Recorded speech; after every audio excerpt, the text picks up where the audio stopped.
Well, hello, good people of Mushroom Hill. I wanted to make this quick video because I finished watching a documentary called Sacred Weeds, which some of you have probably seen. It was this 4-episode series made in the late 90s, I think 1998. And one of the episodes is on Henbane and magic potions and flying ointments and witches. And I'm like, yeah, watching this. So I'm really enjoying it because they have on Paul Duver, who wrote The Long Trip, which some of you have probably read. And they also have on Diane Purkis, who wrote The Witch in History, which some of you have probably read as well. And they set up a debate between the two authors. And I felt like while both the authors did make some good points, the debate also exemplified so many of the gaps we have in our understanding of the historical witch's ointment. So I'm going to use this video to just comment on some of the things they said. The first thing I'd like to discuss comes from Dr. Andrew Sherritt, who is the narrator of the Sacred Weeds series, and he's talking about some of Professor Purkis's, Diane Purkis's ideas, and then she takes over and fills in the rest. So let's take a look at that real quick. But our historian, Diane, argued that Henbane couldn't be involved, for there were no wise women skilled in herbal potions. In fact, the witches of popular imagination never existed.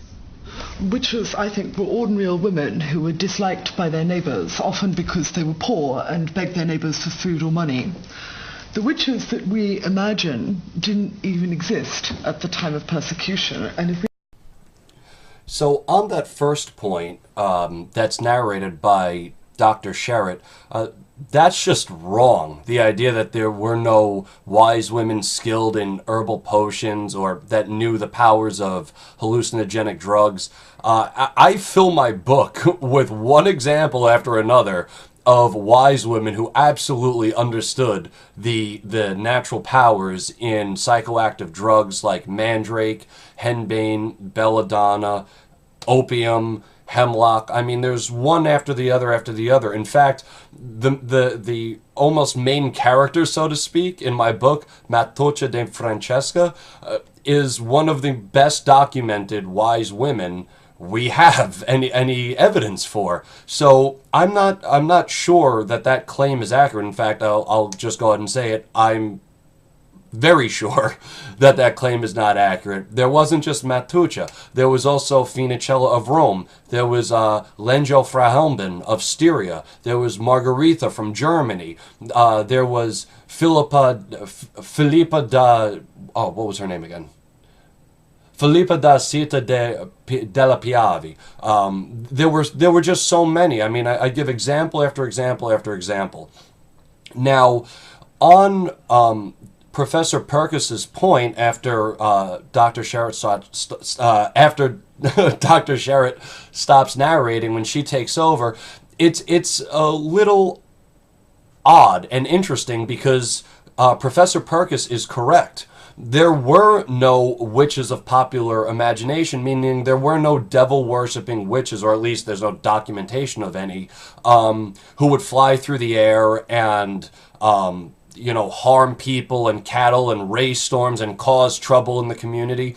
That didn't really exist on a major level. So one of the things that I show in my book is how different clergymen, inquisitors, preachers of different types took the wise women that Dr. Sherritt is talking about and demonized them into the witches that Professor Purkis is talking about. So there's a little bit of truth in what Dr. Purkis is saying as far as the popular witch not existing, but I cannot agree with the first part that Dr. Sherritt narrates about how there were no wise women skilled in herbal potions. But moving on to the next point I wanted to make has to do with something Paul Duver says and is one of the most widely misunderstood things about witches' ointments that has to do with the application of hallucinogenic drugs to brooms to masturbate with in order to induce a trance state. Paul referred to the surprising suggestion that broomsticks were used to apply hallucinogenic ointments to the genitals.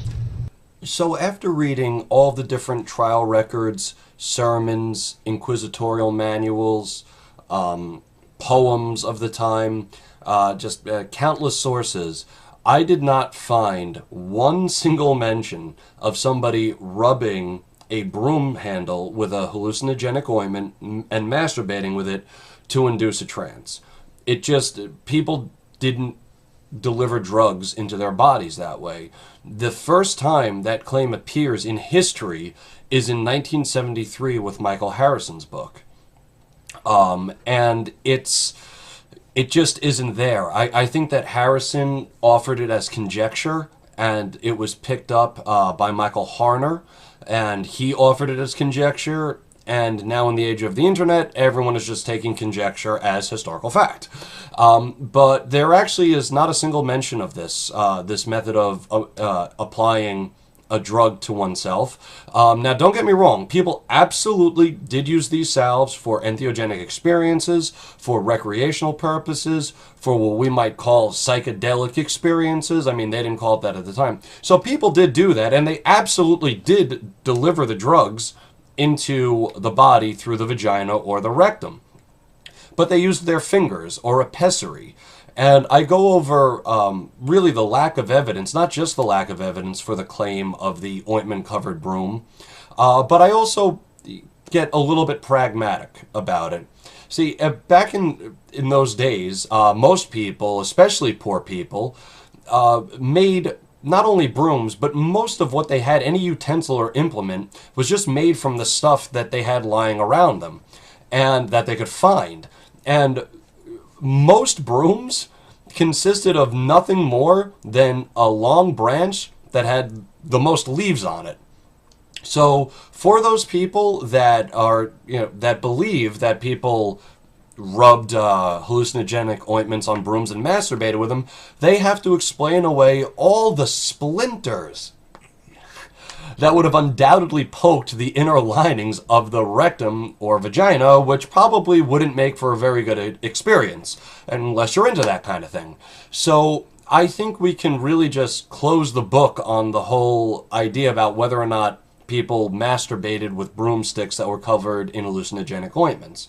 Now, moving on, however, on the next point, I'm going to be agreeing with Paul Duver when he tries to make a case that different theologians suppressed the idea of these natural drugs in witches' ointments.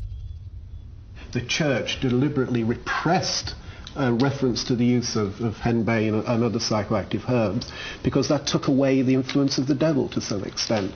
It was in their interest to satanize this practice as much as possible for their own purposes. To argue that henbane was involved but was so repressed by the church that nobody could talk about it, I think is inherently a very weak position. Well, if you know the history, it's actually not an inherently weak position at all. The idea that certain theologians knew of the power of these drugs and kind of suppressed that information in favor of the devil's powers is actually pretty clear. And I'm going to read you a quote from Jean Vincent that he wrote in 1475 or thereabouts that I translated for my book. And it's pretty clear what's going on here. So Vincent writes, quote, "Poison witches mix drugs into love filters." Let me just stop 1 second. A love filter in Latin is called pocula amatoria. It's a love cup. That's what they called magic potions, or we would actually call it today ecstasy, is probably the most direct translation. But sorry, he writes, "Poison witches mix drugs into love filters and ointments which disturb people's minds, transform their bodies, but only serve to kill the user.